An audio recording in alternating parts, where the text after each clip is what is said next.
since drugs have been illegal. As IOC finds out about all these instances and sees all these weightlifters fail tests at the Olympic, they get continually frustrated with IWF for not holding up their end of the deal and for not having a clean organization and working on this. Unfortunately, it's come to the point that they've had it and that they want to take weightlifting out of the Olympics in 2028. That being said, I think they've kind of left the door not open, but it's not dead bolted. So maybe weightlifting can figure it out and get out of this mess they're in. But... Awesome. Well, Wes, thank you so much for being here. We had to wrangle each other's time frames a little bit over the past couple of days, but you're a father with 2 kids, an Olympian, full-time athlete, coach. So I really appreciate you taking the time out of your schedule to sit down and do this. Yeah, man. Thanks for being patient with me. Got a lot going, and everybody's got to be somewhere at some time, and I'm just kind of flying by the seat of my pants, trying to figure it all out. So that's life, man. I feel like as more things get tacked onto your plate, it's already a busy lifestyle being an athlete, being a coach, and doing this kind of stuff. So I 100% understand jumbling and moving the schedule around. I wanted to start at a spot that I kind of resonate a lot with your story, but I'm more curious the impact that this had for you on like a personal level when you were younger. But when I was growing up, my father was like what made me think that athletics were awesome. And it drove me to want to become an athlete, to want to maintain my strength, my ability to just be agile and able throughout my childhood. And in hindsight, it had this like crazy impact on my entire later career in life. And I know that your father had a really big impact on you as a younger athlete and then through your career. And I was wondering if maybe you could elaborate a little bit on what was so special about his example for you as a kid growing up. Yeah, man, right for the haymakers. You don't really realize it while you're in it, man. You just you riding with dad to soccer practice or baseball practice. He's your first coach. You're pissed at him because he's got some piece of advice that you don't want to hear. Or, you had a bad game and you got to hear it all the way home. It's just like just stuff like that is in the moment. It seems like it sucks, but I don't know, just like having all that time together and those little lessons you pick up along the way, they're super impactful. And it does take growing up a little bit and looking back to really realize it. But I mean, the lessons they're so valuable. And like I said, when you're young, you're just playing t-ball. You don't really realize what you're how impactful these things are. But and even my brand I've created or whatever, Be Somebody. I didn't even playing football in college. I never really thought of it. I never really reflected on my time with him when I was younger because I had him until my junior year of college. But it wasn't until I was trying to chase down that snatch American record that Ian Wilson had in my second year of weightlifting that kind of like hit me again. I remember being in training over there at Cal Strength and just hearing him in my ear right before a game. Like he would always kind of depend on me or tell me that the other kids were dependent on me to take the game over, to do something special, to put it in my own hands. And I just remembered those words, Be Somebody, as I'm trying to hit this big lift. And it just kind of stuck. I told Dave was like, man, that's awesome. He started saying it to me. It just kind of became the thing. And then, a year or two later, we start making shirts. Yeah, that's saying it is quite amazing how, when you look back on things, these pivotal moments where at the time they really seem like you said, you have them there. It's just part of your daily life. It's another car ride back from baseball practice. It's another wave to the stands at the football game or something, but you don't really realize what maybe you're internalizing as a young athlete and how much that means to you. So funny that you say that, but I remember, so I grew up skiing competitively. And I remember I'd come down to the gate and I'd be standing there with my dad and he'd be holding the score sheets. And he's like, look, like if we can get, 5 seconds faster on your run, you're bumping up in the top 8 and then nationals. And he would just he had this brain that it was a step back from the athlete because he wasn't competing. But he was so enthralled with the sport and the analytics of it. And it was fun to have those conversations, but I didn't see them play out because you don't. It's happening in real time. You're there talking to your dad in the start gate, or he's giving you a pat on the back before you run out on the field, and you don't really see how impactful that is. And then later in life, you look back and you're like, oh my God, that's the AB dot right there. It's the voice in the back of the head. When you broke that record, how much of so much goes into that type of accomplishment. And I think for the average person that doesn't do Olympic weightlifting, understand how technical and strategic and how many hours go into that one moment where you get this thing locked out over your head in a split second. How much of his words and his thoughts and sayings like "be somebody" do you feel like played a specific role in your ability to become the athlete that you are? I mean, yeah, I was literally saying that to myself in, every heavy training session leading up to that moment, and even on the platform before I took that attempt, and Dave is telling me the same thing, and even you can see in my face after that lift, how emotional it was. And, after, because I was older when I started weightlifting. I didn't realize that I had a athletic career ahead of me. I was kind of just weightlifting. It was fun. I knew that you could maybe make a little bit of money at it, and I knew that I was passionate about it, but I didn't really know that it would take me to the Olympics even at that time. And then it's almost like every one of those moments we had, it was still him, coaching and motivating me along the way. And in a lot of respects, I was kind of doing it for him. It wasn't until I had my first son that I realized that it's even bigger than, doing something in his honor. It's more like paving a way for my sons and my family, Well, I mean, be somebody, you are somebody, you've become somebody. When you stepped into Cal Strength, from what I understand, weightlifting, you were always an athlete, but the track to Olympic weightlifting, the love for the sport, the intricacies, and then ultimately being on the Olympic stage, in a sport that really has so much history in the Olympics, which the irony that they're pulling it out of the Olympics, it just blows my mind, because there's nothing more like Olympic than Olympic weightlifting, right? When you think about that, the fatherly impacts that your dad has and the way that he shaped this mentality, and then the role of Dave Spitz as such a legendary coach within the industry, and just beautiful mind of programming and how to bring the best out of the athletes that come to Cal Strength and the people that he brings close to actually be on the team and be someone that represents everything that gym stands for.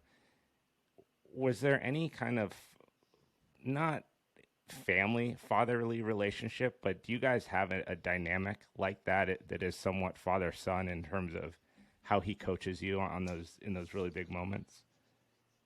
It's man, it's definitely like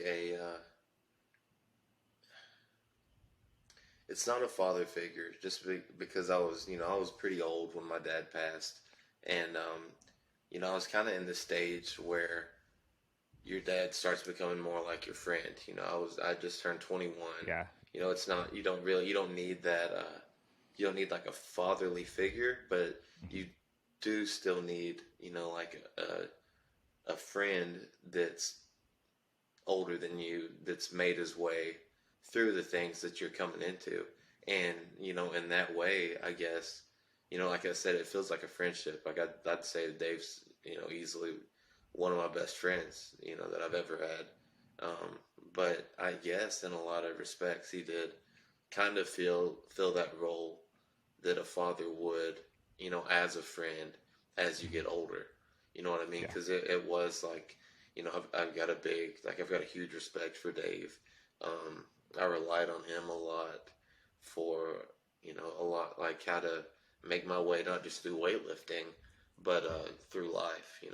He was just insanely impactful. And, like I said, it feels like a friendship, or like definitely like family, like a really close uncle. But, really, I guess that is kind of the role your dad does play as you get older. Yeah. It's kind of like it is your best friend, I'd say. It's interesting how those relationships formulate between athlete and coach, because to bring, and I'm sure you see parts of this maybe as being a father now, but also with the people that you coach one-on-one, is your job as the coach is to bring the best out of somebody that you're coaching. And sometimes they don't see what those parts are, or they're deeper than the surface. And so it is an interesting relationship of cultivating those strengths and pulling them out, and then building trust behind that for the athletes so they can use it and really shine. And Olympic weightlifting is insane because so much work goes into a couple seconds. Yeah. And six attempts at those exactly seconds. Right. Yeah. 4+ years went into our Olympic performance, and you only step on the stage 6 times, and you only have a minute per attempt tops. They got the timer running. You spend like 20 seconds, 30 seconds out there maybe per lift. So yeah, you spend 4 years on about 6 minutes, 3 minutes. Fortunately, you love weightlifting just in general, like being in the gym, being in the training hall, putting yourself and like pouring yourself into the efforts of that and the hard work and the grind of it. When you get to those moments, we could use, Lima as an example, or even the Olympic stage. What are you thinking about when you're about to walk on the platform? Man, you have to put your whole focus into the one lift that you're doing. You can't make it too big or too representative, or you can't really look for meaning, while you're in that moment. You sort of just have to create the moment, and then as you reflect, you can see what it means and what it meant, and maybe what you overcame, or what you can do better. In the moment, it's just, I got to keep my chest up. I got to drive. It's a heavy ass lift. Like you have a couple cues. You've got Dave telling you not to fuck it up. it's the technical insights from Coach Dave Spitz. Yeah, it's and that's, I don't know, it's just such a, you're just picking a bar up. You're really, like, you're picking a weight up, but there's just so much into these little movements, and it's not just technique. It's it's weight. It's physically challenging, and I guess I'm not trying to like, there's a lot of things, especially in the Olympic sports. A lot of them are technical, but there's not another sport where your implement gets heavier as you get better.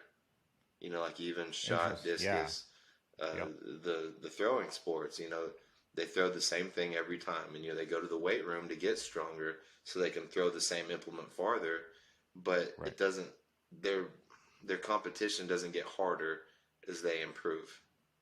I guess, if that makes sense. That's really interesting. I've actually never considered that. And especially, well, we can talk too about the strategy of weightlifting, because I'd love to hear your insights around that. But weightlifting it's progressively more overloaded each time you advance your lift by completing it. And that, the volleyball doesn't weigh different in the fourth quarter, or No, I'd say the closest thing maybe pole vault. because they, in terms of height, right? right. Well, getting over the shorter bar has probably a different technical mechanic than a higher one, because those dudes are getting to the point where they're pushing up off the end of the stick. It's not even. I don't know. I could see that I don't know, maybe the feeling or the technique changes as they improve, but it's very rare that in a sport that you have to adapt to a different competition really as you improve. And it's not, those weights don't get lighter. Just being able to do 220 in competition once doesn't make it any easier to get back to 220 in weightlifting. I've got to go back to training, and I have to detrain a little bit to rest and recover. I've got to redo my accumulation phase, redo my transmutation, and if I'm not hitting these weights again in my realization phase, I can't expect to do them on the platform. And I think Right. a lot of people's perspective is that when you have a PR, you can just do it, because in a CrossFit gym, everyone is they're training everything at sort of a moderate level, right? So if it's snatch day, they might get to take a crack at a PR. Well, if I've just been training generally and I want to snatch 177 or 180 kilos, I can't do it. Like, if I'm just doing general training, I can maybe count on 150 kilos. I could maybe do just training generally, and that would be it would be really hard. It'd probably hurt a lot too. That's an interesting thing too. I feel like I've always called it like PR culture, and I think in the aggregate it's good. I think CrossFit kind of created this. CrossFit did a lot of good things. It brought bumper plates into more generalized gyms. It made weightlifting in the female sphere cooler than it was before. It got away from that. If I touch a weight, I'm going to get bulky. Like, there's badass CrossFit chicks that they run their ass off. They're super strong, and it kind of brought a couple different worlds together when CrossFit got big. Yeah. But what CrossFit also did is it brought Olympic weightlifting and more technical lifts to the general person. And then within that is this PR idea, like doing the most that you ever did. And when you're a novice lifter in terms of age, like if you just haven't been lifting weights for that long, the likelihood that you hit PRs regularly is high, because you're just going to hit PRs from the fact that you can make an adjustment to your foot position, or you learn how to hook grip, or you improve the first pull of your dead. Like, so many things will just give you a PR because you're doing minor adjustments that pay out really big in the long run. But for someone like yourself, you might never PR again in your life. Like, you're so high up on the echelon of performance that the PRs get pulled really, really far apart. Yeah. But you have it's like, that even within a specific phase, those numbers, we're not even looking at those numbers, or like this is just a work phase. It's got a specific goal. Was that something that you started to understand and work on with your coaches, or once you started to get really competitive on like a global scale and you got further away from these consistent big numbers being hit in different lifts, like how did you start to shape your mind around that? Yeah, so when I got to California Strength, it was my first real formal training, and being in that environment, of course, I've always had a interest in exercise and training, and I studied exercise science in college and physiology. I've always been just interested in this stuff, so I would talk to Dave about it. Why are we doing this? What's this for? How does this work? And he slowly, showed me more and more. And then as I'm in the training and experiencing it, I'm seeing how it works, how to put heavy snatches on the back burner, work on my strength, and then how to transfer that into a snatch performance down the road. And, basically what happened was I had these perfect training cycles where I'd go, 5 months and not miss a snatch. And I'd, PR 3 or 4 kilos by the end of this cycle, as we start getting closer to the competition. And, then you kind of, you realize after that competition that I did, 6 months of work. I came away with a 174 snatch and a 222 clean and jerk, or whatever. Uh, and in order to get back to that, I not only have to train just as good as I did for that 6 month block, I have to stay healthy the whole time. And as I come out of it, I have to feel just as good as I did here. And then when I step on the platform, I have to go 3 for 3 and clean and jerk again, and I can maybe get a 1 kilo PR. It's hard to explain the gravity of that to someone that hasn't ever spent time on a real training program that's built for a performance outcome, like doing something so that when this day comes on this time, all the things line up, because it's so different than doing a workout. It's not doing a workout. It's so much different. And that's I'll tell people, like, and a lot of even my friends in weightlifting, I was like, to do a PR at this point, I have to have the best nutrition I've ever had, the best recovery I've ever had. I've got to be on the best program I've ever been on. I have to be as healthy as I've ever been, and my technique has to be as good as it's been. And then maybe I'll get to take a PR attempt in a competition. But one thing that was good about the recent weight class shift is that it almost reset. It locked you in. It locked you into a record for eternity too. Right. So I've got I've done I did what I did at 109. I'm never gonna weigh and compete in the 109 class again. So now it's almost like a new set of challenges. How high can I push this 102 kilogram weight class? What can I push it to? With a little lighter body weight. And my first meet, I did 68 202, and I didn't have to kill myself to make the total. And it's my jumping off point. It's not going to take a perfect training, perfect nutrition, perfect recovery, perfect body to improve from that. So it almost takes a lot of pressure off. I have goals, and I want to get these goals, and it's gonna take all I've got to get them. But I don't have that. I'm not competing with myself anymore. It's like I'm a new person. 109 Wes is done, and what he did is kind of on the shelf. So now it's like a whole new game.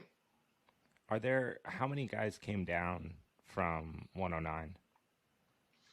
I honestly, I don't know. One of my strategies for weightlifting is sort of just to stay in my own bubble, and I can get as good as I can get. And I know that there's, especially when we step on the international stage, there's likely guys out there that are stronger than me, and all I can do is show up in the best shape I can be in and do the most I can do. But I guess my buddy Morgan McCullough was telling me that it seems like a lot of the 96s are cutting to 89s, and it might be the same group of 109s that come down to 102, and some of the taller ones might even go unlimited if they feel like they can get some more kilos out of it. But I don't really know. I can appreciate that, though. I like the mindset is such a big part of performance in any realm, whether it's endurance sports, physical strength, or something that's a combination of the two. But getting your head right at the right time too, not trying to fix your mindset when you're in the heat of it, but trying to get your mindset beginning from the get-go, so that you can stay on that straight and narrow. When I'd love to hear about, you've mentioned nutrition and recovery, and then the training aspect a couple of times there on just like how these different things line up. When you talk about optimal, like you use the example of, if I were to do that, like nutrition would have to be 100% on point. Recovery would have to be 100% on point. When you're in a given training cycle, and I mean, I'm sure now being a father with 2 kids and a family and everything kind of changes the dials a little bit, but what does like optimal recovery actually look like for an athlete like yourself? Because I don't know if there's a more demand, well, mixed martial arts to some degree, but the physical loading on your skeletal and muscular system that Olympic weightlifting places on it, it's very high demand. And you're always managing some degree of completely beat up. Like, Yeah. you know, when was the last time you went into a week and one thing wasn't being constantly worked on or tried to be healed back to normal? So maybe we start with nutrition. What does optimal nutrition look like? And then what is maybe something that slides down more into the general nutrition within a training cycle? Yeah. I mean, man, so I'm sure you've probably looked into it. Some nutrition research is all over the place, right? Like you got people eating, nothing but vegetables, saying that it's making them, superhuman, and then there's also people eating nothing but meat, claiming the same thing. I know. I tend to lean towards the meat eaters, personally. Surprise! I was going to take you for a 100% kale guy. Yeah. No, not big on the vegetarianism, but anyways, so basically there's a lot of information, right? It's hard to figure out what to stick to. So one thing we can pretty much all agree on is what junk food is, right? Like we all know, yes. Cookies, chips, sugar, processed foods. Like we all know that that's bad. We all know that we should probably cook our own food, right? So right. if I'm really wanting to be the best version of myself, I'm going to be cooking all my food. I'm prepping it out, and it's also measured. I know how much of what macronutrients I'm getting. For my cut from 109 to 102, which realistically is more of a cut from like I don't know, I weighed probably 255 at the peak of my off season, and the last 5 or so pounds was water weight. So all in all, I actually probably lost like 25 or so pounds. Wow. I just did but maintained your strength through that. Honestly, my legs got healthier because they were pretty tore up by the time we got to the Olympics, and I was able to really push the back squat volume a lot more than I had in years. I think that my legs are on their way to being stronger than they were when I went to the Olympics in the squats. That's so disgusting. I'm excited. If you're unsure, just Google Wes Kitts strength training and watch what stronger from that might look like. It's pretty insane. I mean, my metrics for judging that is that I hit a really big 5 rep max at 585 pounds before nationals, which was, it was probably a 5 rep tie, maybe within a few pounds of it, and then I did the biggest 10 rep I'd ever done, and I did a couple other volume workouts that were as heavy as I've ever done. So, it was a huge surprise. When you hit a five rep like that, I'm always interested and it does seem that performance, like elite level athletes, don't always use the 1 rep as their metric, right? One, because to actually hit 1, so many things have to align for that to be something that gets made in a training session. Your sleep, your recovery, everything you'd mentioned before kind of would have to line up. Right. Hitting a 5 rep like that, we're talking about a very clean, visually clean rep, right? In terms of mechanics, it's pretty spot on. So when you hit something like that, it's not like reps 4 and 5 are knee valgus shaky and you're like about to pass out, right? I mean, you're hitting a very clean 5 rep max. Yeah, pretty solid. And so to your point on the proficiency, the technical proficiency of a 5 rep, it doesn't have to be what it is for a 1 rep. And that's why a lot of the elite guys, you won't see them just absolutely blow their brains out trying to do a 1 rep max back squat. Just because, I mean, the CNS fatigue alone is going to set you back in the weightlifting for a week or two after you make this. True. After you do, if you really do an all out back squat, you're going to feel it for a week or two. And then the risk too. I mean, the weightlifters they're strong. They're strong people. You know, if you put that much weight on your back, as much as you can hold for a squat, and try to do it, you know, what's the risk reward? You know, you did a heavier weight, but if you did 97% of that weight, you know, for me, that's 10 less kilos. That's already, you know, pretty significant. You know, it's gonna not hurt me quite as bad, and it's gonna be all the training effect. So there's not really a good reason to do a heavy single like that. When you have weeks like that where you hit like a 5-rep max where it's really high, it feels really clean, your legs feel like they're under you, and you get the perspective like, hey, I'm kind of in a good lane here with this. Yeah. Would something like that dictate your nutrition for that week? Like if you have a high volume week, do you tend to taper it, or do you just kind of go off? I ask these questions because my whole life I've never been on a meal plan ever. I've always just ate what I'm hungry for, and I've tied it to physical output roughly, right? So like if I have, you know, a high ski training day and we have a competition that weekend, and you have a bunch of, you know, nerves, your nervous system is at a different level because you're thinking about competition, and then you come back and you have different variations of strength training that you're going through versus now later in my life, if it's less strength training but more physical output in jiu-jitsu or martial arts, I've always kind of internally just either ate more or ate less of a relatively balanced diet of meat, vegetables, and whole foods. Yeah. When I was competing in Olympic weightlifting, my body was thrashed.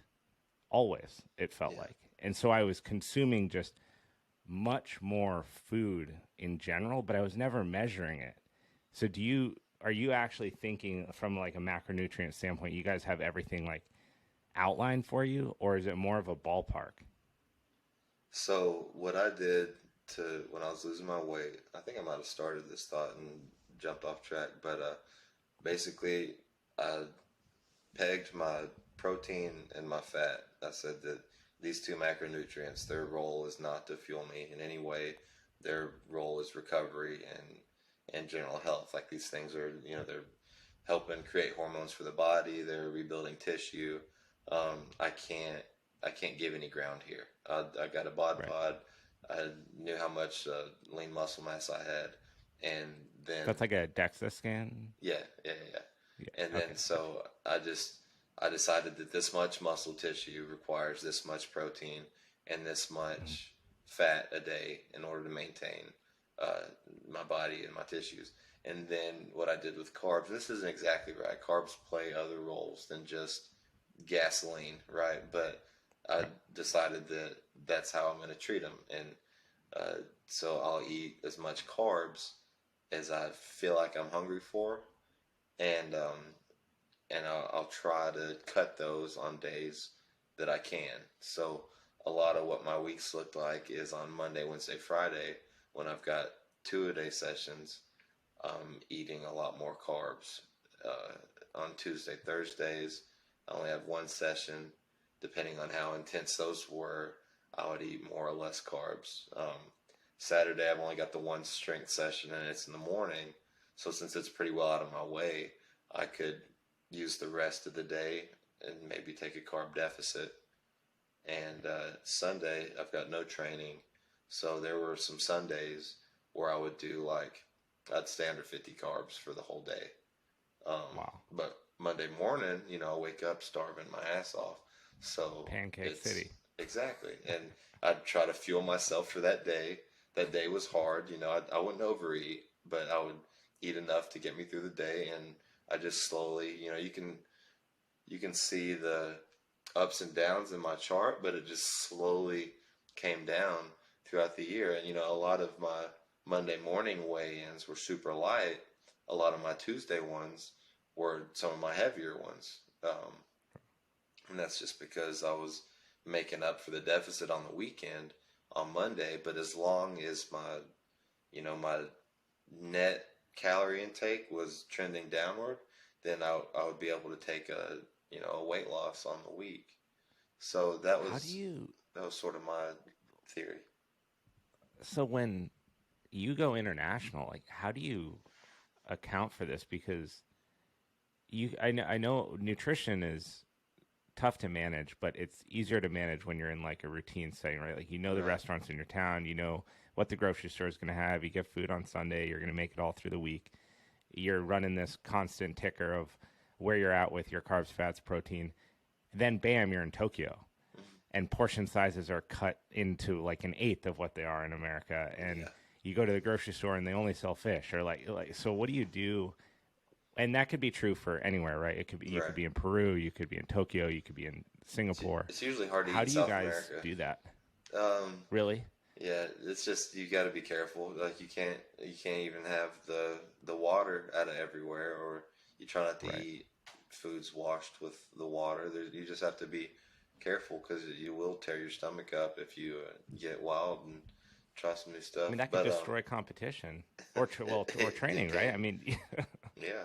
The so there's kind of two parts to that. So the first part is you want to train so hard that by the time you get to a competition and you're tapered and ready to go, that nothing can keep you from, the ultimate performance. It doesn't matter, interesting. because you should have trained, you should have been tired and sore as fuck and absolutely tore up, and then Dave is making you take max out Friday heavy single attempts, despite the fact that jerked a PR on Wednesday or failed a front squat Thursday morning or whatever. Like, it doesn't matter what you did all week. There's still expectations to make lifts on Friday. So when you're in a competition setting and we're tapering, we've trained so hard that, if they throw a speed bump, no matter what it is, you should be ready to at least make a reasonable performance. Wow. We're not going to try to make an excuse for a 2 for 6. It's just if 2 for 6 Yeah. happens, it don't matter. Why it didn't work out. We trained hard enough to at least go 3 or 4 for 6. Um, So you're basically putting a performance buffer margin on international travel.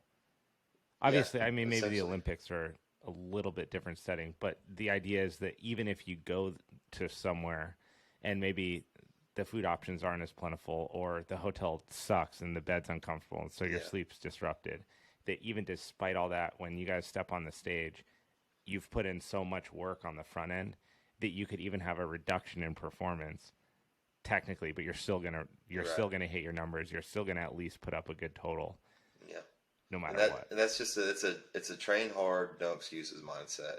If you walk Love into a meet looking for reasons to not have the best performance you can, you're gonna find them. There's always gonna be something, whether it's the warm up rooms on the side, or you couldn't find the right food, you yeah. you you cut too much, or you didn't cut enough and had to take a song. Like, it doesn't, somebody stole your 2 minute clock or whatever. Like, there's always a reason to suck. Like, you can find those anywhere, but reasons to be great require you taking responsibility for your performance and for everything leading up to that.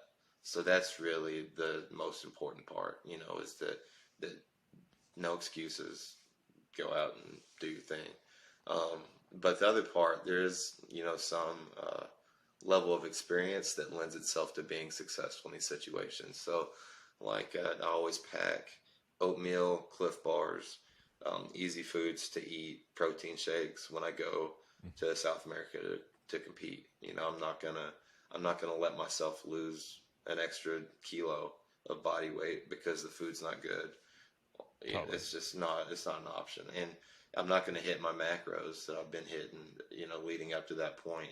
But I don't need to, as long as I have enough energy, enough carbs to do the performance, I'm already recovering. That's the whole point of the taper, is just to get fresh and feel good. So my body's already on its way back to being fully recovered. I just got to get enough carbs in that I feel wide awake on the platform.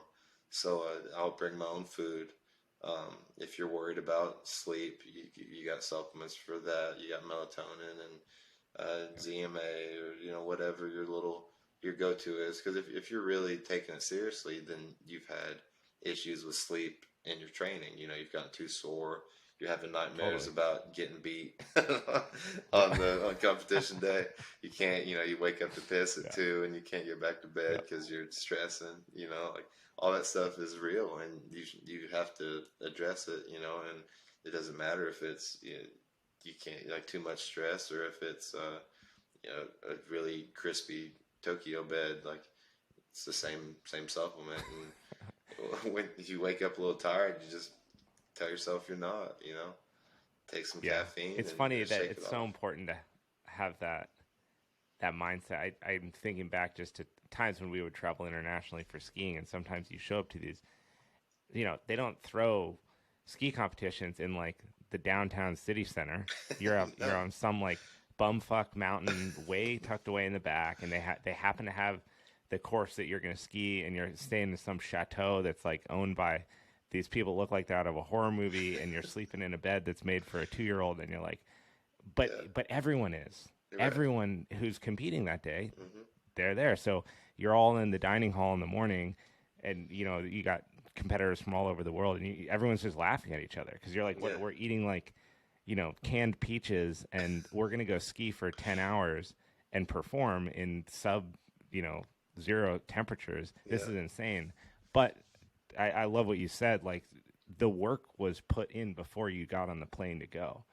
And so, I'm having like a Red Bull in a Nature Valley bar in a snow hut, getting ready to, do the run, and you laugh, but it's because everyone else is also doing that. Now, on the national level, international level, on the Olympic level, when you step in, when you're behind the stage, I coached a client of mine for a master's weightlifting. You actually might have even been at. It was in San Diego, the year before the pandemic.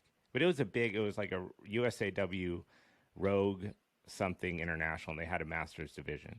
And that was my first time ever coaching a client through the actual meet.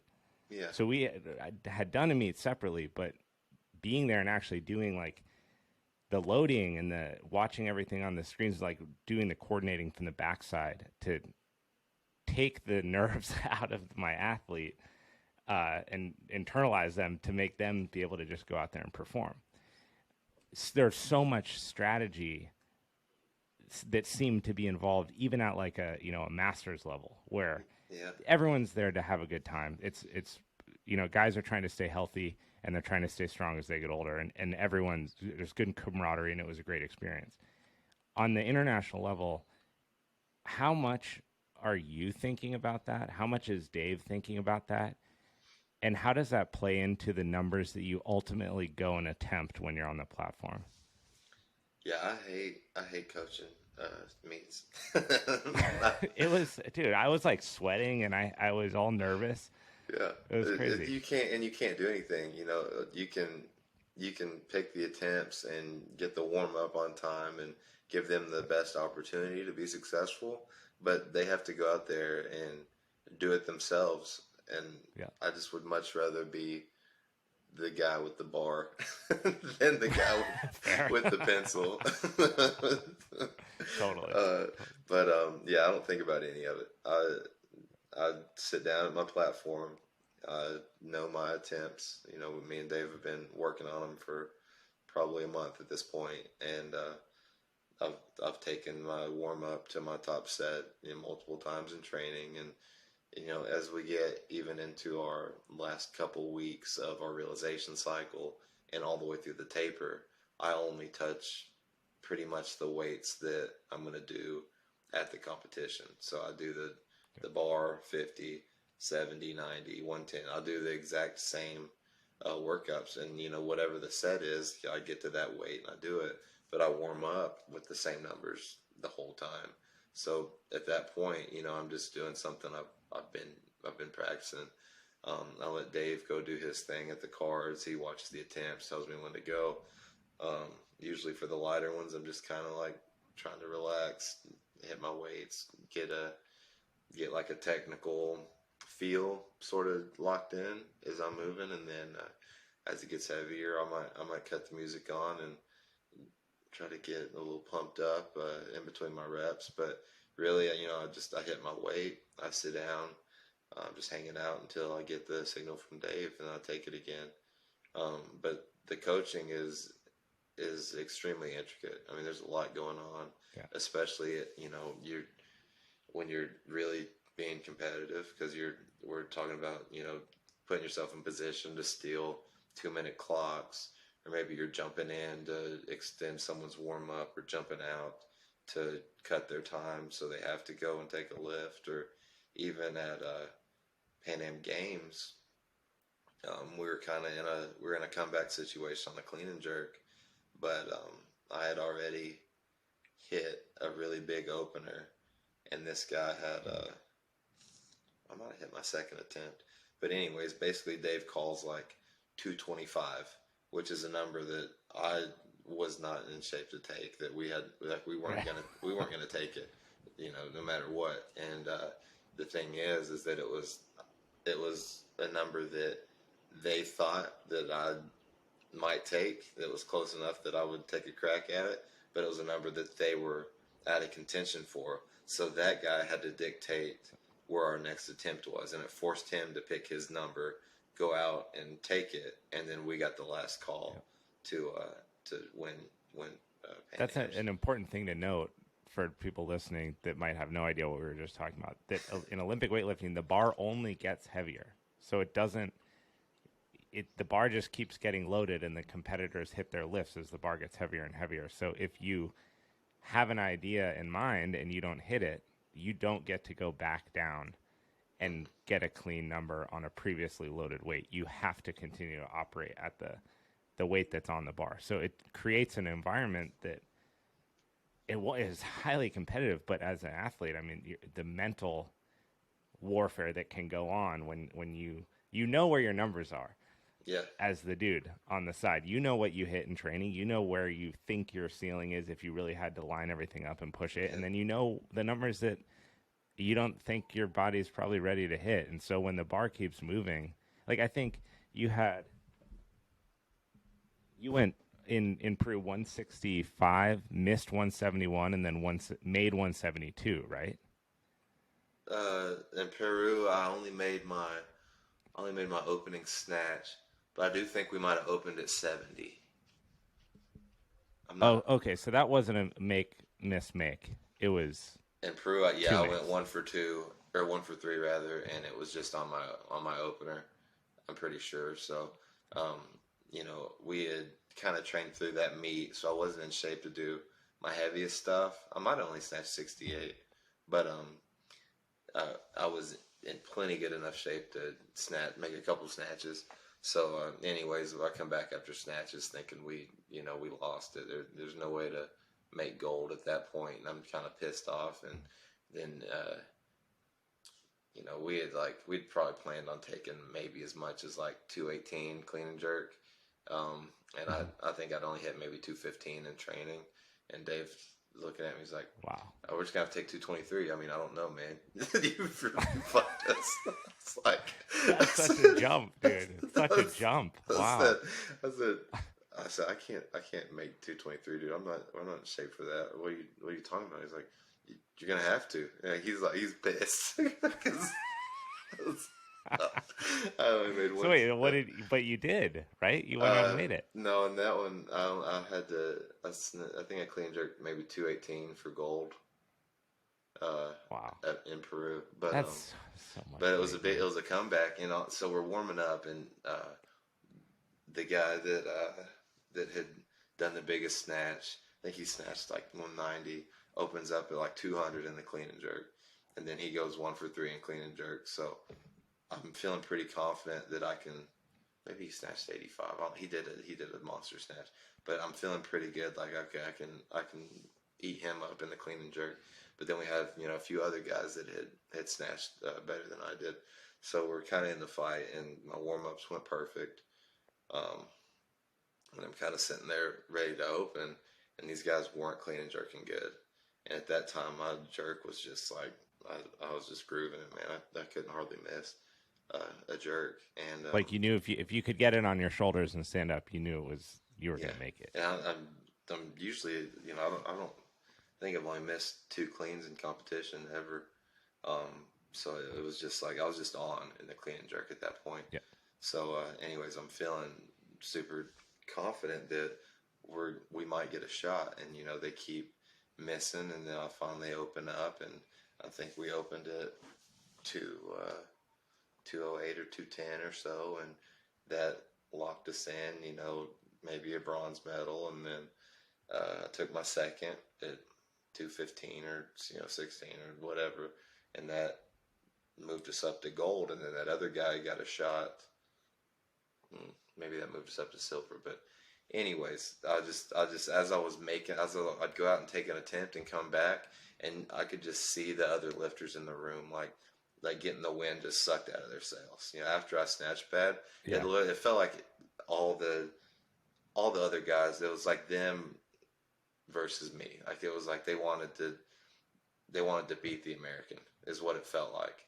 And after I snatched pad, the 4 or 5 guys that were in the hunt were fired up.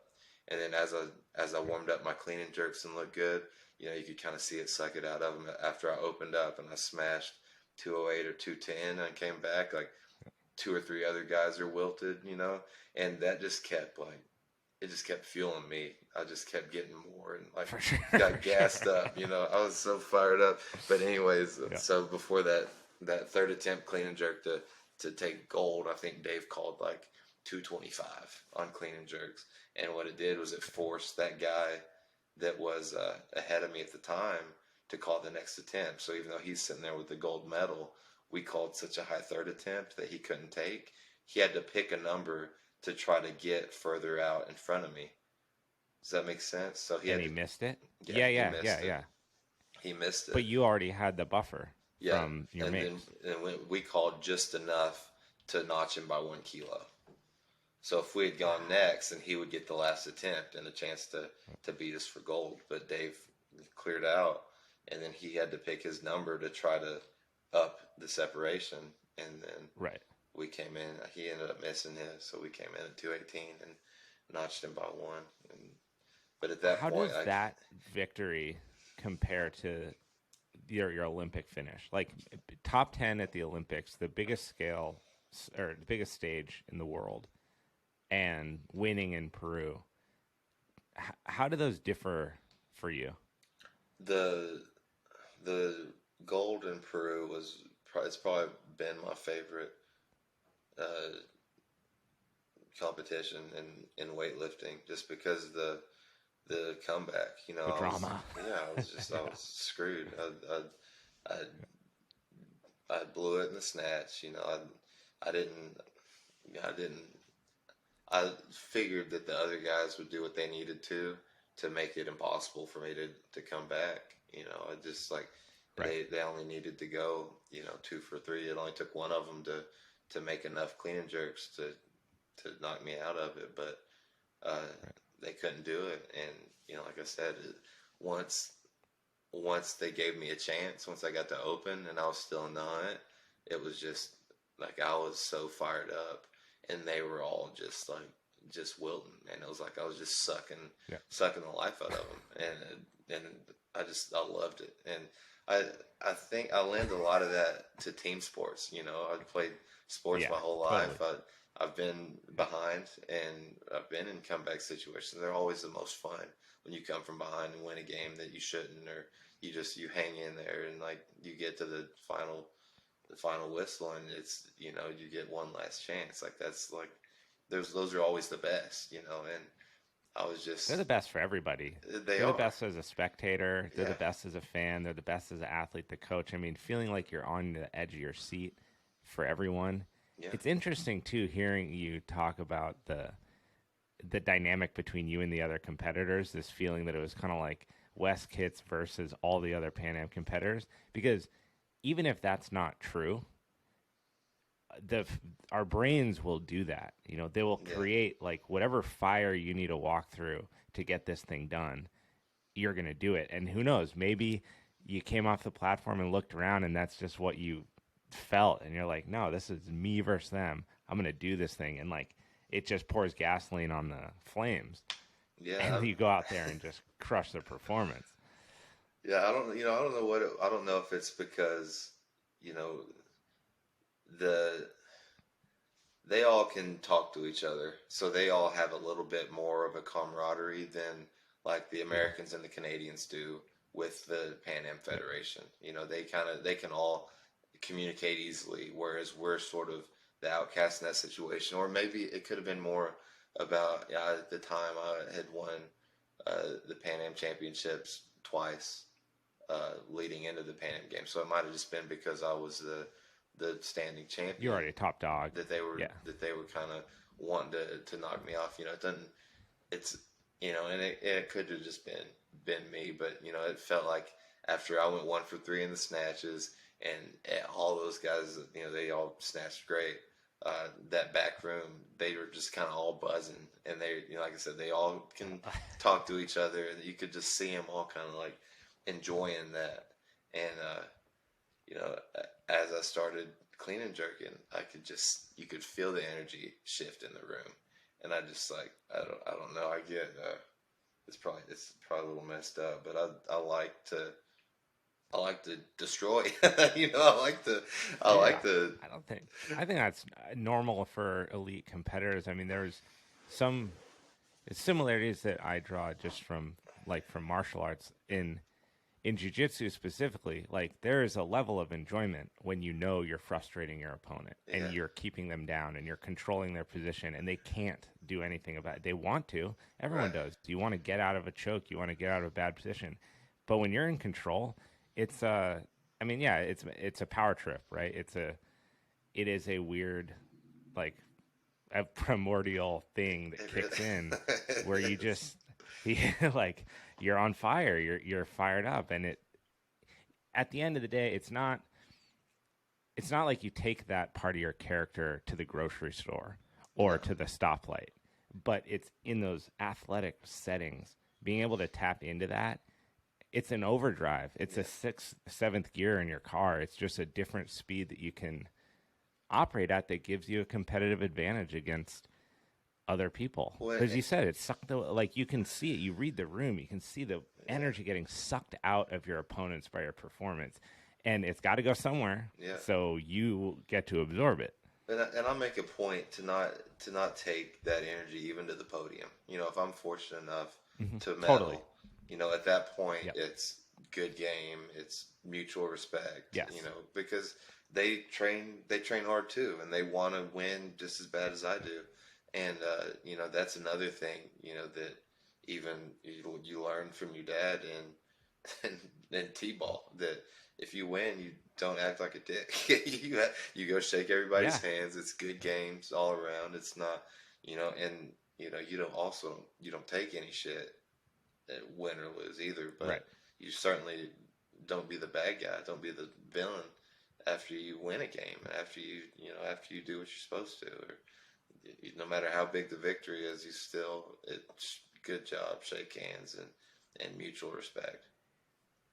That's one. I hope that in all sports, I mean, sportsmanship is something I've always admired. It's never more apparent to me than in martial arts, because you see these guys step into an octagon and beat the shit out of each, physically beat the shit.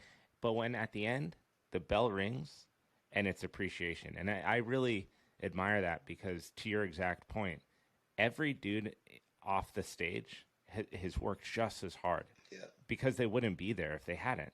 They've sacrificed social obligations.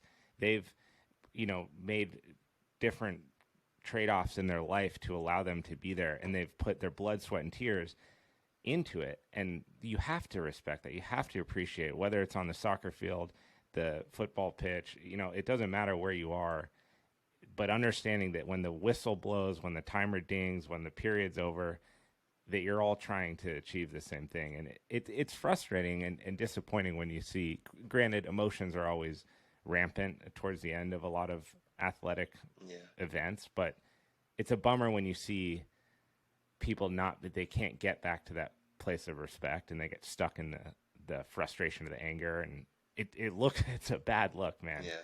Well, and man, honestly, we're not as a society, we're not lifting up the people that behave this way. We're kind of doing the opposite. You know, we're lifting up people that are very selfish and that are very, you know, almost disrespectful to their opponents, and we're not. Yeah.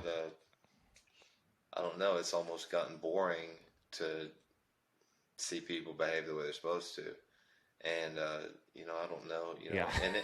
and MMA, a lot of that too is a show. You know, and they've seen what kind of money Yeah. you can make when you are the ass. You know, when you do behave terribly. You know, frankly, and that's a tough one because those dudes are risking their lives, and the payout should be pretty good, and for a lot of them, it's not. So if it takes, you know, if you got to be the heel, you got to act a way to get your paycheck. It's really unfortunate that, you know, the good guys can't bring the draw that the bad guys can, and you know, I'd love Conor McGregor, and you know, you just can't like. You can't look away, dude. You know, you can't. You know, I remember like No. the way him talking shit in those meetings and throwing a chair through the bus. I'm on his team. Yeah, get him. You know, like, I don't know. That's the worst part. It is. It's true. It's a weird psychological, like, you can even be a person, you know, like I feel like we would agree on this. Like, you appreciate sportsmanship. You respect the guy who's the hard worker, keeps his head down, rolls his sleeves up, puts in the work, and then you don't want to respect the dude that's the Conor McGregor or like the Sean O'Malley, is super like arrogant, kind of like in your face. But you will show up to watch one of those fights because either you like them and you want to see them win, or because you absolutely hate them and want to see them lose. Yeah. And that fills seats. And so as the athlete, when, like you said, you know, literally your life is on the line sometimes. And I mean, Olympic weightlifting is the same thing. The toll on the body is so insane for the athlete. The amount of time and effort you have to put into maintaining just your body functioning unit. You have to do what you can to make it your living, because it is.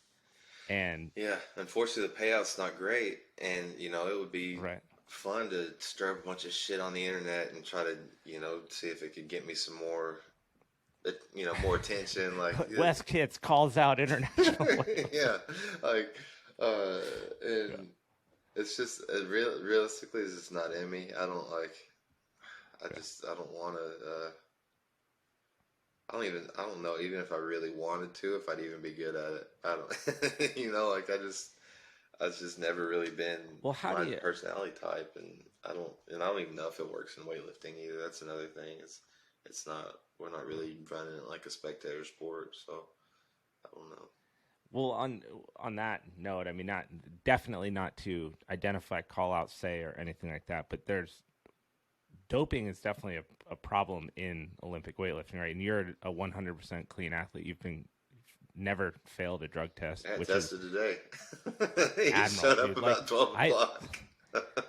I from being in the USADA pool skiing,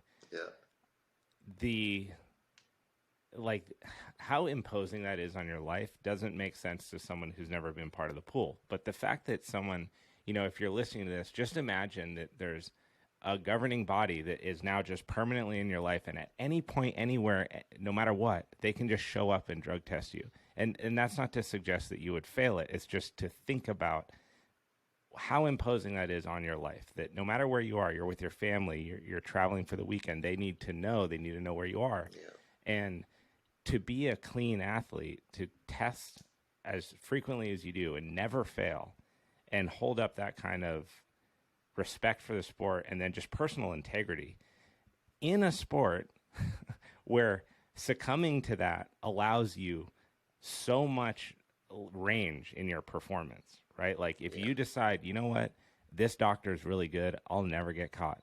Your ability to increase your performance changes drastically overnight. So in your sport, how do you stay as focused and dedicated as you do being 100% clean like you are, but also knowing without a doubt that it runs rampant within the sport. You know, it's just it's been the situation since we started, and every every quad that you hear, they'll talk about, how it's going to be a little bit better this next time and what's changing in terms of testing. Yeah, but honestly, the IWF isn't committed to a clean sport. Or at least they haven't been. I don't know if now that they're getting pulled from the Olympics, if that'll finally change. But that's the situation, is that the IWF had the same president for decades, and he ran a dirty organization, bribes and hiding money, and you could basically pay him to not have your test results come to light. It would just all the medals were bought basically in weightlifting for decades, since drugs have been illegal. So as the IOC finds out about all these instances and sees all these weightlifters fail tests at the Olympics, they get continually frustrated with the IWF for not holding up their end of the deal, and for not having a clean organization and working on this.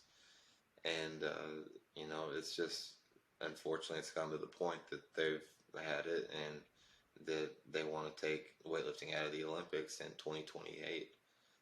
That being said, I think they've kind of left the door not open, but it's not dead bolted. So maybe weightlifting can figure it out and get out of this mess they're in. But you can't. So it was kind of like a bluff, maybe, to get the IWF to. I wouldn't say it's a bluff. I think that it's more of like a last chance. Like, you guys are out.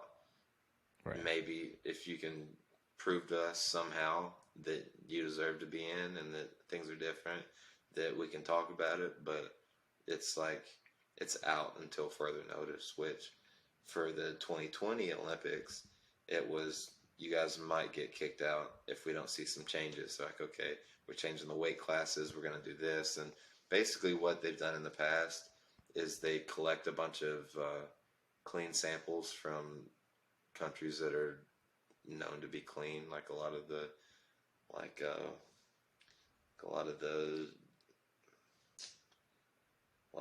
I think Canada runs their own testing, the US, the UK, most of them probably, a lot of the more, I don't know, westernized countries, I guess, have decided that those substances are harmful and that they want to protect the athletes to the best of their ability. Whereas there's still a lot of countries that have decided alternatively that they want to win at all costs.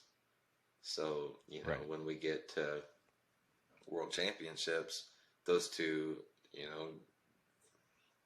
practices have to compete against one another, and there's no way around it until that everyone can be subject to random drug testing at all times. And it's just not going to happen on a world scale. It's not possible.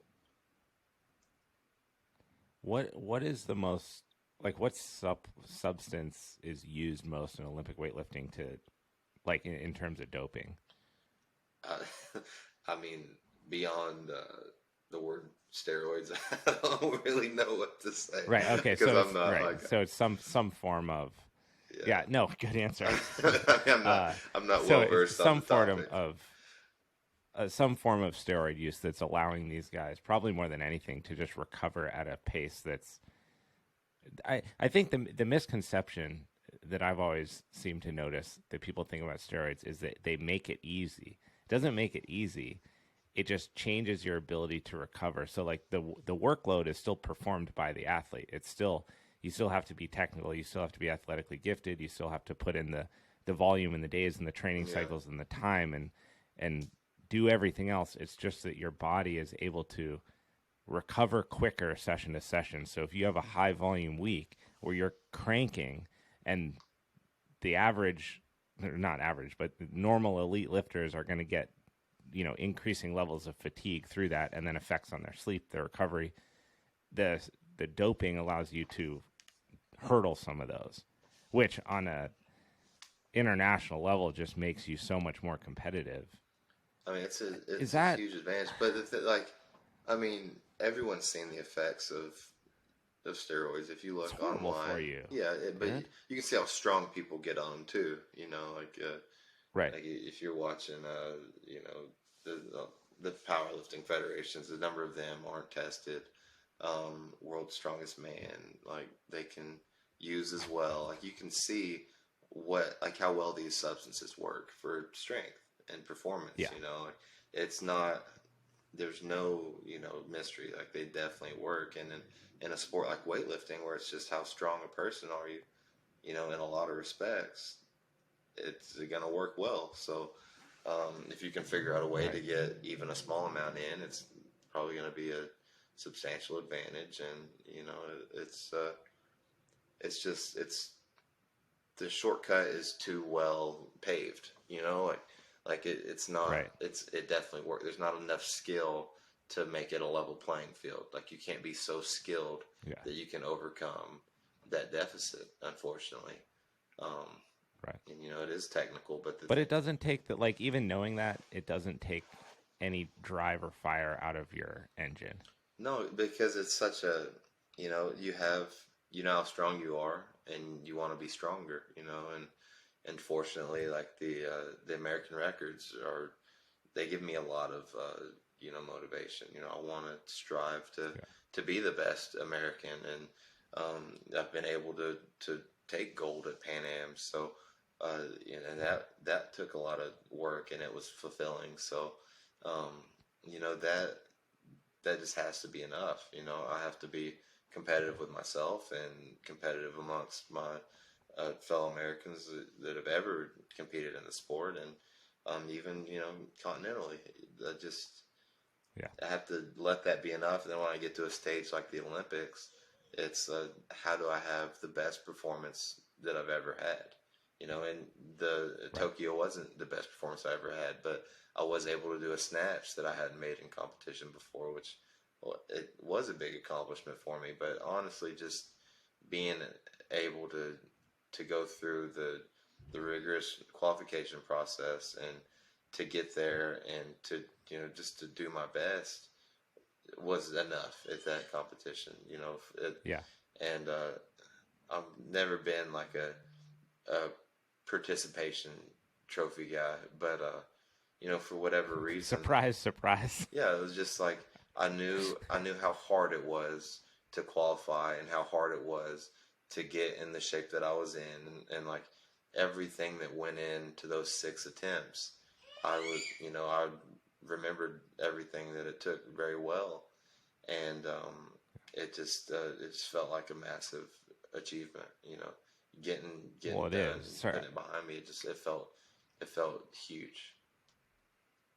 Do you do any levels of conditioning, like cardiovascular conditioning for this type of stuff? Because there's the set to set recovery is pretty brutal given the time frame sometimes. So do you program anything like running, rowing, walking No, into your cycles? It wouldn't work. That type of aerobic exercise wouldn't lend itself to it anyways. The best thing you can do is just keep a clock on you while you're training and make sure that you're accounting for these variables. And the hardest thing, you can even take aerobic athletes and do this to them, and they're going to breathe hard, is put somebody on a 10 rep back squat, which we do a lot of during our accumulation, or 8 rep back squat. They're heavy enough, they're going to bury you, and you're going to be out of breath. And it doesn't matter, even the CrossFitters at the gym, I train that when they do 8s, they come off that thing looking like they just were in a fist fight. So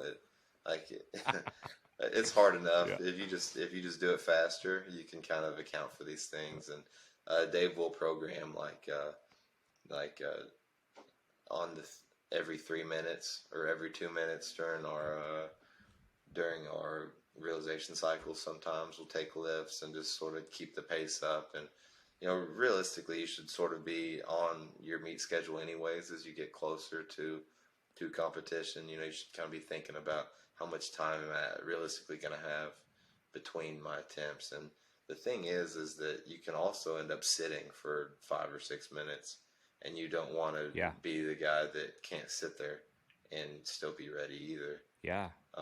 Which I'm pretty good at sitting. But when I hit my 223 clean and jerk at Pan Am's, I took that on a 2-minute clock.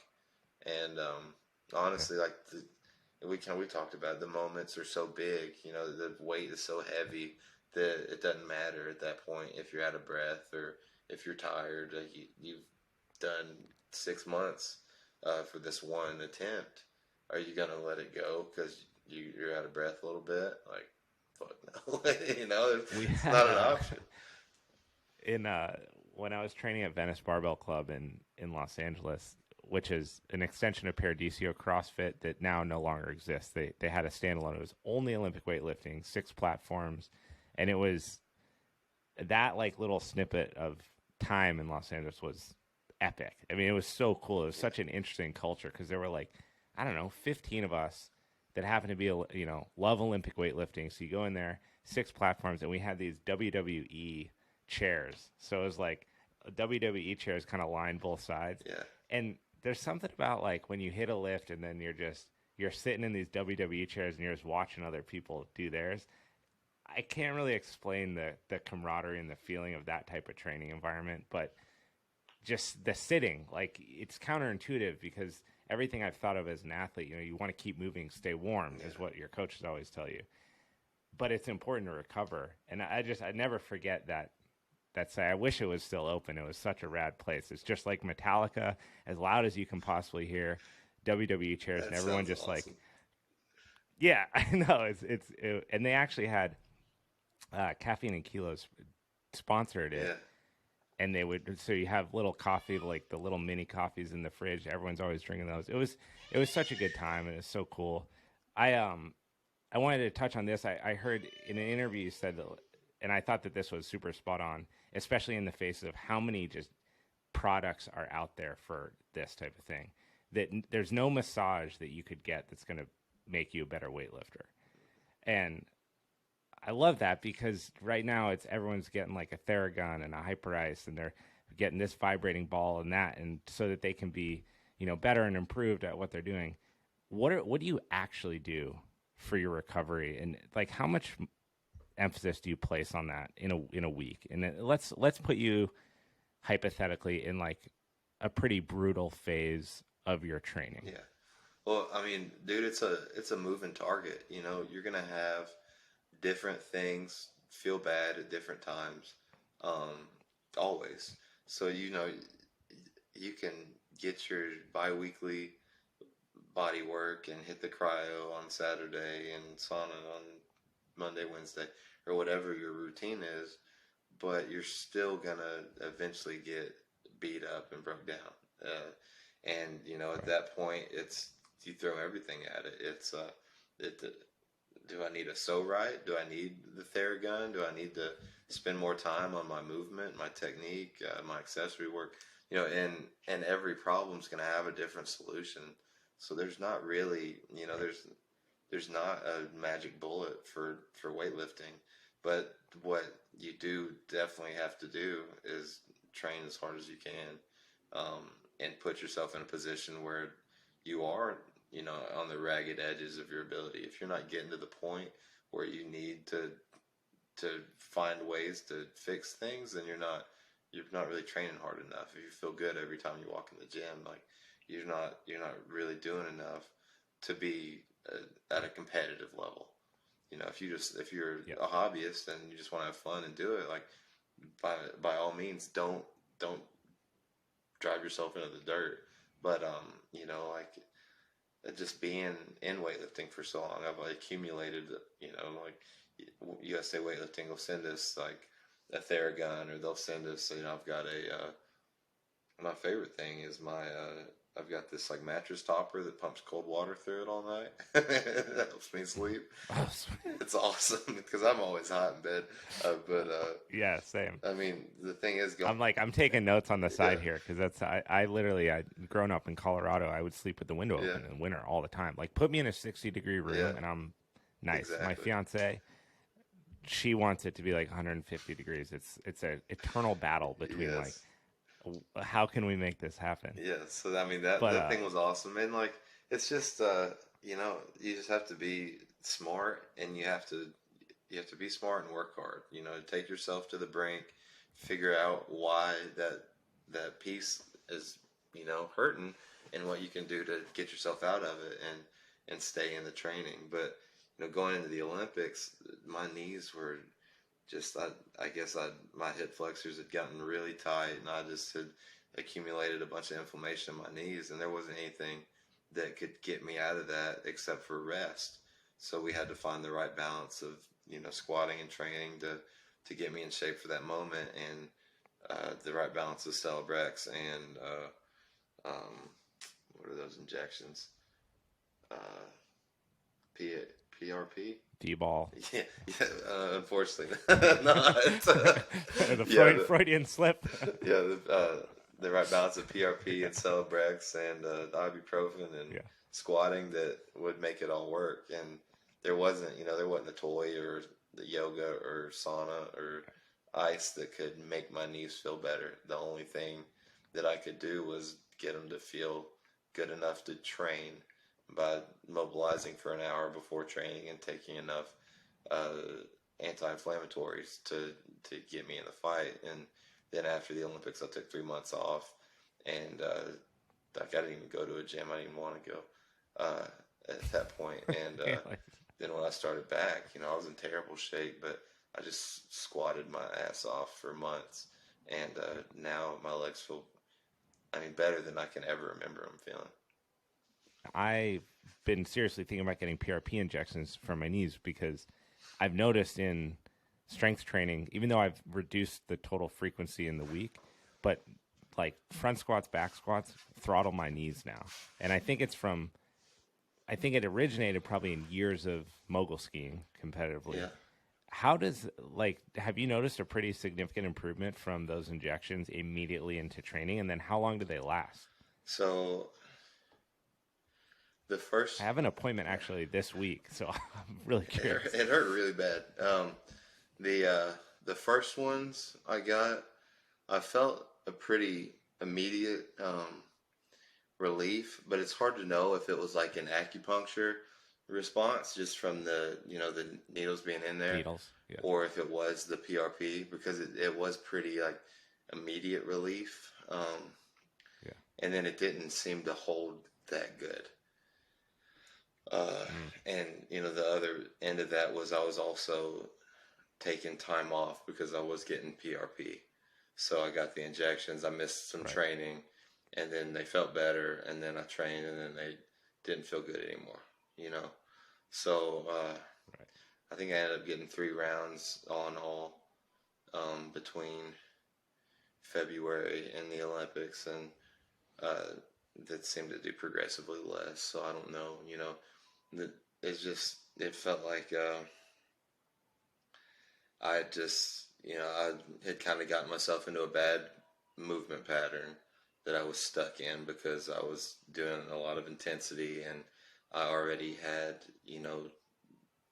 pain in my knees. So I just sort of got stuck in a stimulus where I would do, a squat technique to keep my knees from hurting so bad. It would hurt my knees more because I was not using proper technique, and then they'd feel bad for a few days. I'd get them back to feeling better, and it would just kind of just kept happening. And what really ended up fixing them was taking a bunch of time off and then going back into my training with like a new head and like a new idea of how I was going to train. It was like I was going to focus primarily on how I was squatting and how I was moving, and see if I could find a technique that is optimal. and that won't give me pain, down the road. And I think that ultimately that's what I found was basically I re-taught myself a good back squat, and then I used that to build on my other movements. Wow. And you just it's like you make small adjustments, to things over time to compensate for, this part of my back's tight, this shoulder's tight, this knee is sore, and you start slowly getting off your technical model until you're hurting yourself, and you stay in that, and that's why an off season is so important, especially as a competitive weightlifter. You need that time to be away from the barbell, to let everything that's wrong, at least lay down scar tissue appropriately, and get on the other side of hurt, and then rebuild your technical model that is right. We've all learned our technique, and we've got what we know works, and it takes a little time off to force you to come back and look at your lifting from a blank slate, and I know I'm supposed to keep my chest up here, my hips under me here on this part of my foot and my balance, and you start remembering what it feels like, and then all of a sudden you've got your perfect technique that doesn't cause pain, because you did give yourself a chance to finally heal and to just reset. I remember when CJ Cummings changed his jerk, I think pretty significantly from to split go to squat from jerk.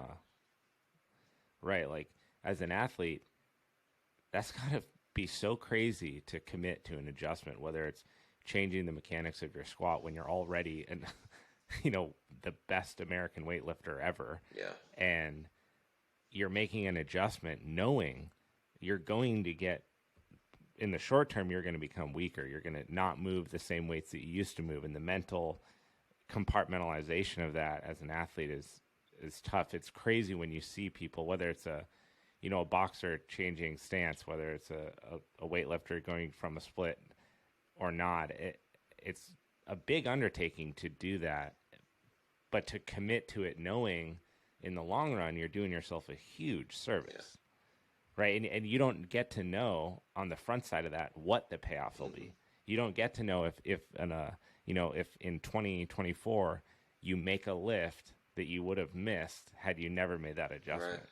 So it's like, how do you juggle that, man, in the training hall?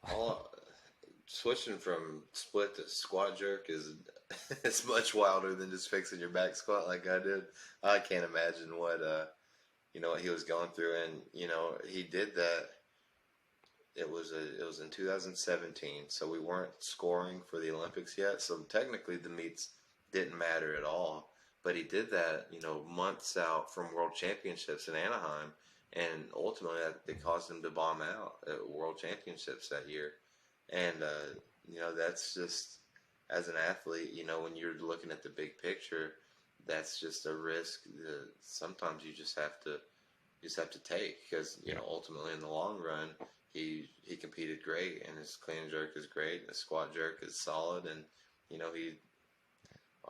can't remember what he did, like a 205 jerk or something with that squat jerk or whatever. Like, I mean, so much obviously weight, the right move, it worked out for him, but at the time when he's bombing out at World Championships, everybody's like, well, what an asshole, and you have to take that criticism, because you are representing your country at these things, and again, it's just it's one of these things that you do as an athlete.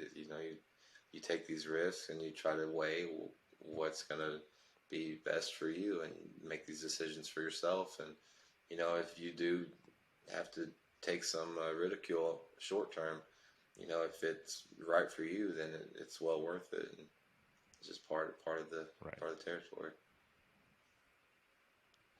I guess this question is a little bit more of a departure from what we've been talking about, but I ask it because I always get asked it, and I feel like, especially now, because of the point you made earlier about how there's so many insights into nutrition, and you need to be on a carnivore diet, you need to be a vegan, you need to eat keto, like, and all of this is kind of served to the public on the platter of optimizing your performance.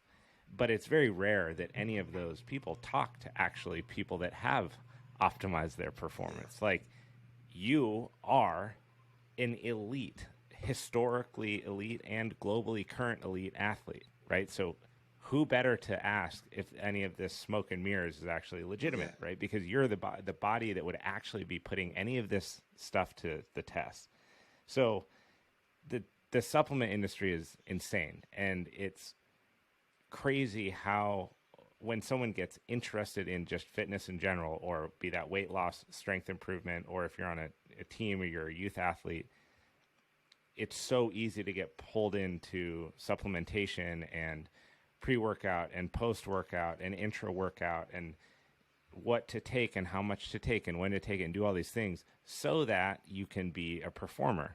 When in reality, the majority of these people that are consuming this stuff are never even going to be in the ballpark of performance ever. If anything, it'll be baseline fitness that they're really after or that they're getting. Yeah. So I know that the biggest thing with training stimulus is it's like volume in your cycle. Is how much work are you fitting into time? And that really is the thing that's going to lead to timing and performance and outcome. Yeah. How does Cal Strength think about supplementation? Is it something that you guys talk about? Is it something that you incorporate into your training? Or where does it even fall along that line? Because I feel like people go to that first, and it makes no sense because they're missing the bulk and the hard work part of it, which pays out tenfold over supplementation. No, the answer is just right in the name of it. It's supplementation. It's supplemental to literally everything else you do. That being said, I like going to GNC. I like going to the supplement stores and picking out some new protein. They're trying a new pre-workout. Like it's fun to me, and I've always liked lifting weights. So it's just like it's kind of in the culture to like go try the new pre-workout. It's just I'm laughing because I know exactly what you mean. It's so like it's kind of like knowing wholeheartedly that it's bullshit, but at the same time you totally like shotgunning the scoop, and it's not. This is fun. It's not really doing it for you, but fun. It's fun. It's like just part of it. Like it's just it's culturally just fun, and I think it might definitely be more of a dude thing. I feel like typically the weightlifting women, you don't see them acting stupid with pre-workouts or drinking like 100-gram protein shakes right after training just to do it. It's like I said, I like supplementing. I take stuff, but there's never been one that I've jumped on and just been blown away with results. Like it's just not, if you. I think caffeine is one that I don't know what the outcome of it is, but training without having any caffeine and training with caffeine, maybe it's because I wake up at 5 a.m. and the first thing I do is make coffee. So it's just like part of my bloodstream is probably coffee. I like having caffeine when I work out, and when I train, having a can with caffeine in it for some reason, like I don't know what it is. It's almost I feel like it's like a tick in a way. I gotta have that thing with me while I'm training, as if it's gonna affect how I don't know. It's weird. Like Saturdays are my favorite day for training jiu-jitsu and Muay Thai because it's just like the energy is good. We have the most people in the gym. People work super hard. People stay late and hang out afterwards. It's just that day is like the best. There's a 7-Eleven like 15 minutes from me. I could get this shit at Costco or GNC, but I like on Saturday morning going to 7-Eleven and getting like an energy drink or something and then going to training. It's the stupidest thing, but I love that. This is a nationwide phenomenon. Like there's a vlog I did where we get to Cal Strength we all, 4 or 5 of us pile in a car and we drive over to this gas station. And it doesn't have a name. It just says liquor on the gas station. It's like a liquor store gas station. It's right across the street from Cal Strength. We all go in there, pick out our energy drinks. Some of us are getting big monsters. Some of us are getting 2 for $4 little monsters, or somebody's got Rain or whatever. What's that one that everybody's on now that had that unicorn farts flavor? Rain's the one that, or whatever. You know what I'm talking about? That one that was Bang. I know Rain seems to be making its Bang was big for a while. So yeah, everybody's grabbing their. That's my dirty. That's your dirty. Bang's dirty. That's my dirty. Like there's because my fiance, we joke about Bangs because they're so fucking bad, dude. Like that is a nasty drink, and it claims like creatine and like it's super creatine, stack. Man. Super creatine, right? But I'll go and I know if I go to the 7-Eleven, I get a Bang. That training session that day is going to be. It's just fun, man. It's just fun. Like, it's just usually at Cal Strength it was Friday nights because that was we did our max out Friday or whatever, and it was kind of the same thing. We'd stay after training, or we might go get pizza or whatever after. We'd have more people there. People would come in from farther away. If they made one session, they would come to the Friday one, or just it was always like the fun one, and it was go to the gas station, get your energy drinks, and bang out, have fun, stay late. Like, elite performance, ladies and gentlemen. So it's not something's not for performance. It's for fun. Right. Honestly though, I appreciate that so much because I just wish someone would come out and say that. Like you're not the questions that you field in the world of coaching or whenever you're working with a client or an athlete or something, it's a common question. What supplement should I take? Because you're marketed that the best athletes in the world are taking them. So you would be a fool not to wonder which ones you should have. And how much of the point is being missed by that? Like the best supplement's sleep. Right. If you can get more sleep, you're going to perform across the board better in literally everything from cardiovascular markers to strength numbers. That is the supplement, and it's the hardest one to get enough of. And it should trump everything else, but it doesn't, and people, it's the 6-minute abs. Everyone wants to find a shortcut to hard work and showing up every single fucking day when you don't want to be there and just grinding and doing it. And then getting, a couple days in your life where it all lines up and you get to appreciate it. Well, it's the same with the protein too. You're not watching your nutrition, but you just throw a protein shake on top of whatever, shit you're eating. Like if you don't have the discipline to eat the right portion of protein with your meal, then you're missing the whole point. Like a protein shake doesn't fix the lack of meat in your diet. It's not your whey protein doesn't make up for the red meat that you didn't eat for lunch or dinner that day. Like it can't be your only source of protein. And if you eat pretty good consistently, that your protein shake is probably one of the hardest things on your stomach each day because you take a fat shit as soon as you drink it. Like it's not like that you feel good after you eat your 14 ounces of grass-fed ground beef that's 90/10 or whatever. Like you feel pretty good after your ground beef and sweet potato, or you got a nice ribeye from Whole Foods or something, and you have that for dinner and you feel good after. Like the protein shakes, like your naughty protein, like it's not.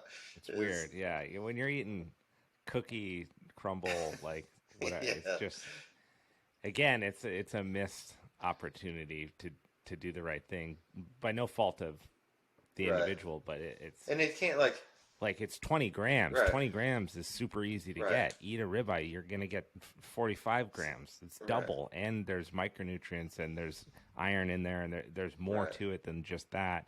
And you're preparing it, right? It's not prepared in a factory and then shelf life for eternity. It's so you need to eat all your meals first and get your meat in. And then, the idea is that, like, if you laid down this road of all your nutrition and you have if your body could have used 15 more grams and you throw your, 50-gram protein shake down, it'll smooth that out for you. And now you get hit all the protein you could have had today. You're not going to miss anything. Kind of same with your, your multivitamin. Like, you should eat good. You can't just eat shit all the time and take a multivitamin, and it fills in all your holes. So if you're eating shit, you're gonna have some potholes. You're not gonna have, some pebbles out of line. And that's what we're talking about is pebbles. You can fill in a little bit, No, but seriously. you just can't make up for nonsense. You can't eat like an asshole and then take your supplements and think that you did it all. It's just not.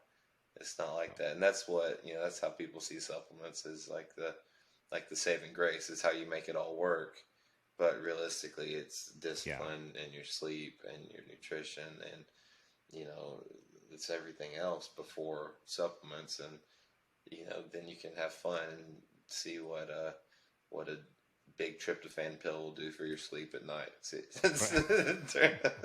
see how many minutes you can stay up after your ZMA or whatever. But at Cal Strength, I don't know when I'll ever get the opportunity to ask this question again. So one of my most all-time hype videos for weightlifting is Donnie Schenkel just ripping hang cleans at Cal Strength with John North. I'm sure you've seen this video. Favorite. Right. It's just like, I don't know if anything embodies more just like weightlifting in this time capsule of just craziness, right? And does Cal Strength Cal Strength has grown a ton, right? This is a much different gym than it was in the past. I'm sure you now see elite level athletes in there regularly in their off season. It's become a training hub for all sports. Right. And to be around weightlifters like yourself and other people on the team, and then just the staff there, draws quite the crowd. Do you feel like it still has that kind of like legendary weightlifting energy? Because in a way it's a passing of guard, right, to you and the culture that you guys create, be it on Fridays with Max Out Fridays, stuff like that. Is there some of that legendary culture still there? And what do you guys look to create as the environment? So I would say that, Cal Strength did shift from sort of a, rugged, just a hole in the wall spot in San Ramon with some rough dudes that like to lift weights. And I mean, it was rough, they had some wild dudes hanging out at Cal Strength at that time. And, they did so much that Cal Strength was able to become something a little better, a little bigger. And then Dave is he's a businessman is probably his first title. Like if you had to list Dave's, he loves his family and he loves building his business. Those are that's his first two. That's what he's great at. And he loves weightlifting, but he's better. He's best in business, and he's that's what he's done. Is he's taken these opportunities, and as small as they were, they were, like I said, these guys were okay at weightlifting, but at the time, weightlifting is just like national championships at Skate Town, USA. Weightlifting's not big. Nobody's really paying that much attention to Americans at weightlifting. Like it's just they had a coach that was filming these wild dudes, and it built this empire. And Dave knew how to capitalize on it. He made his subscription-based program model, and then he teamed up with Train Heroic, and I mean it's huge now. I mean the subscribers, it's massive, and he's on the side. He's been doing the football, and that sort of just happened. Like he had some kids that worked out at Cal Strength, and he worked hard and invested in them. And one of them happens to be TJ Ward, and he is a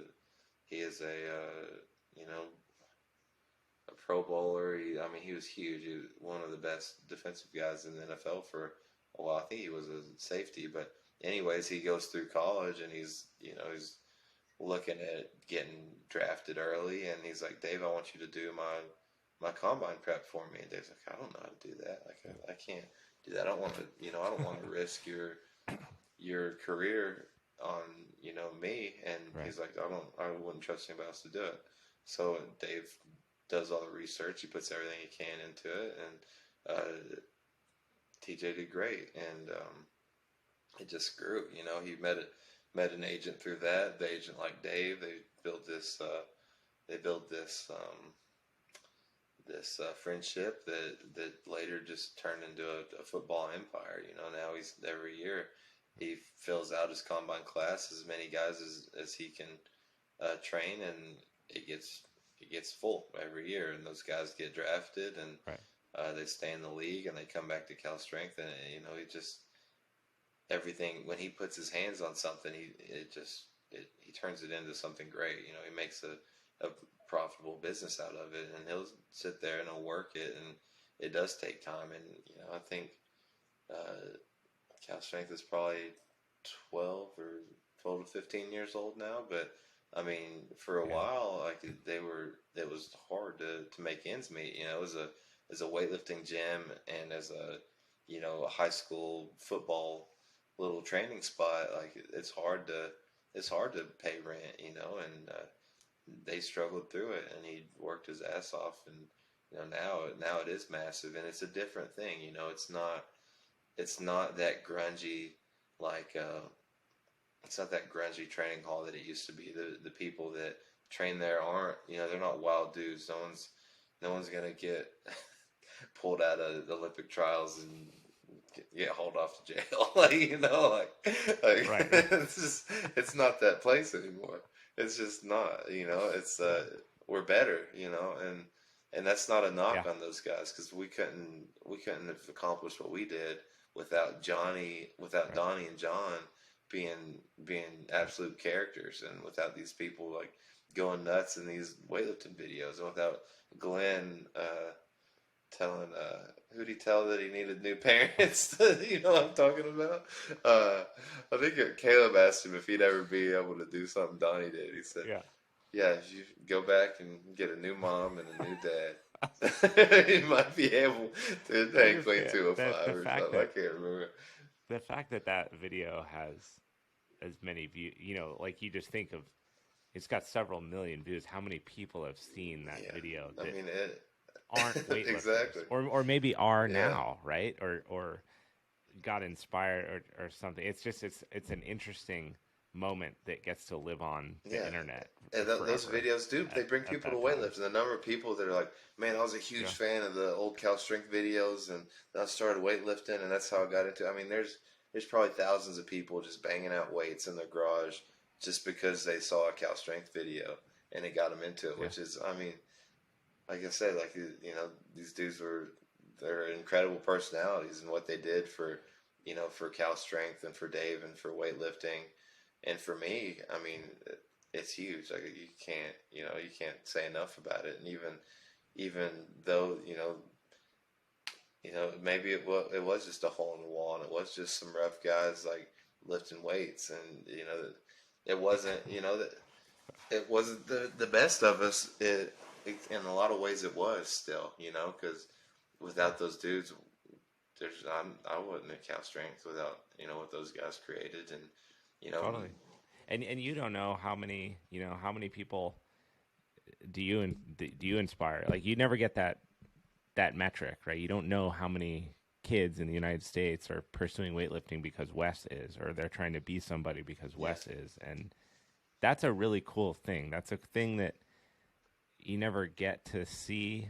You may get a couple moments in your life where someone expresses how much you impacted their life, or that the training videos that you put up, you know, they wanted to emulate your lifting style and it helped them at a national meet, or, you know, whatever. I mean, even myself, like when I was training for my Olympic weightlifting meet, I watched tons of the footage that you guys would put out at Cal Strength from technique to just montages of, like, sometimes when you're not in a training facility like that and you're training on your own, like I was on, you know, running programs from Cal Strength and Catalyst Athletics and just doing things by yourself, the videos and the media give you pseudo community, right? Like, it's not like I'm lifting with you guys, but you get this feeling that there's other people doing this, and like, damn, this is great. They had a really good session on Friday, and I'm going to go and I'm going to have a good session on Friday.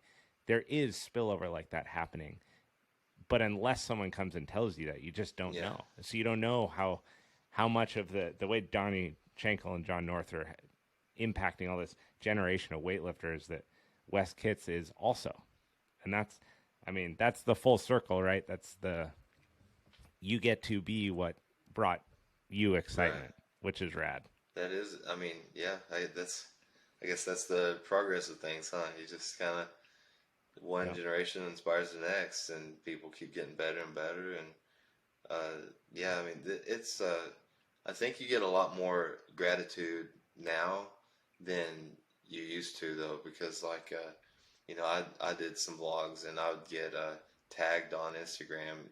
People would have them on in their garage, while they're training or up Yeah. in their Well, gym, and it just yep. it was cool to know that you're inspired, you're being, I don't know, impactful in another gym or in a garage somewhere, or even before. I think it was my second Pan Am's, I got a DM, or maybe Dave got a DM from a guy on a battleship that was like, "Hey, we're gonna be tuning in. We're gonna stream it.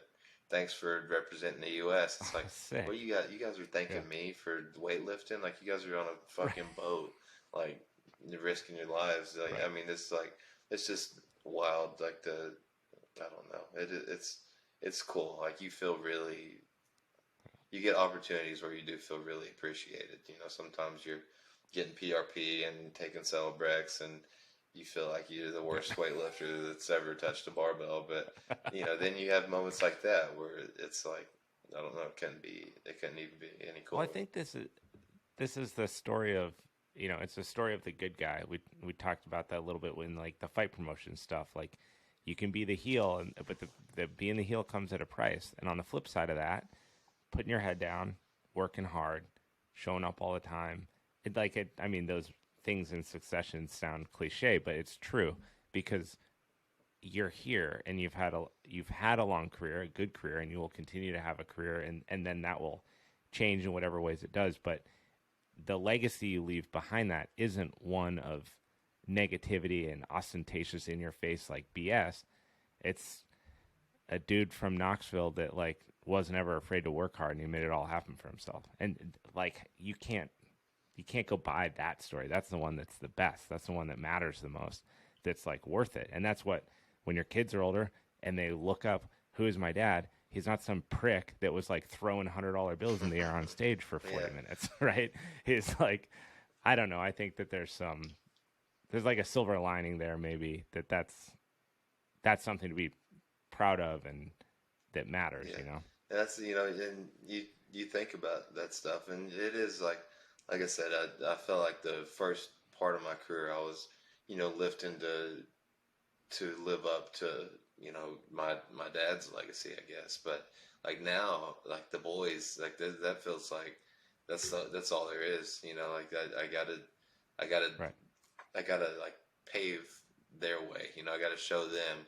And I don't want them to be weightlifters. I don't. I don't have a plan to make them. Even it doesn't even have to be sports, but whatever it is, it's gonna be something, and you're gonna work hard at it, and you're gonna be able to achieve whatever you want in that field, if you follow this way that I paved. Like that. Yeah. That's just. I mean, it works. It works for everything. It doesn't just work for weightlifting. Like working hard and sleeping and researching and taking chances, like all these things. That's what it's required to be successful in any field. And I don't want Yes. them to ever think that there's something too big that they can't accomplish. I want them to, whatever, it doesn't matter what it is, if they think they want to do it, to like have the balls to try, and when they are trying, to actually give 110%, to give everything they have at it, not do a half-assed, half-baked attempt, and then, say it's too hard. That's not, just, Right. I don't know, quitting is just not, I don't know, it's not acceptable. And hopefully it's something that when they look at and hear how I talk and how I raise them, hopefully that they understand that we don't quit. We decide what we're going to do, and then it's 110%. And that's, moving to California from Knoxville was not an easy thing. You know, I was engaged at the time when I got the opportunity, and it wasn't easy. You know, the last 6 months before I got married, I didn't see my wife outside of a weekend. You know, I moved to California. She stayed back, and that's just how it had to be. And then in 2017, after my first full year in California, I'd completely zeroed out my bank account to pay taxes. I was fucking broke. Yeah. Yeah. I mean, rent's $3,000 a month. You know, I was trying to give my wife a reasonable place to live because I tore her out of a really nice place to live. You know, and it was hard. And the thing is ultimately it paid off. But you know, I could have got down there and, you know, I could have slacked off. I didn't have to try as hard as I did. I didn't have to, you know, I didn't have to do it the way I went about it. And, you know, I could have came back in 2017 when I was broke. Right. Like, you know, I didn't know how we were going to do it. And, you know, it just, I don't know, dude, like nothing worth doing is really ever easy. You know, it just, and it's these stories. It's not unique to me either. You know, you hear them in every field. You know, there's just people taking chances and risks and doing, you know, a lot more than just moving to, you know, a beautiful state, especially at the time. Like, it's true, man. The best gym in the country to weightlift. Like, is that really even like a, you know, what that's more like paradise, really. But the thing is, it's hard and it's a lot, and there's you know, that's just what it is. That's what, you know, that's what life is. You need to kind of get after it if you really want those rewards and if you really want to enjoy it. I mean, yeah, I feel like that's the mic drop moment because it's super true. Yeah. It is. And we talked about weightlifting for 2 hours. I honestly cannot believe that it goes by this quick sometimes. I trip out. It literally does just move so quickly. But Wes, I thank you so much for taking the time, man. It's always fun to talk to athletes. You know, rooting for you in a million different ways for 2024. Appreciate it. And it'll be really exciting to see what you do on every platform that you're on. But yeah, thank you, man. I appreciate it. Thank you. I appreciate your time and putting together this nice platform for me to speak on a little bit. So being patient with me on the scheduling and the battery and everything else, man. Yeah. No, man, 100%. We'll do this again in the future. Just absolutely. Tell me when.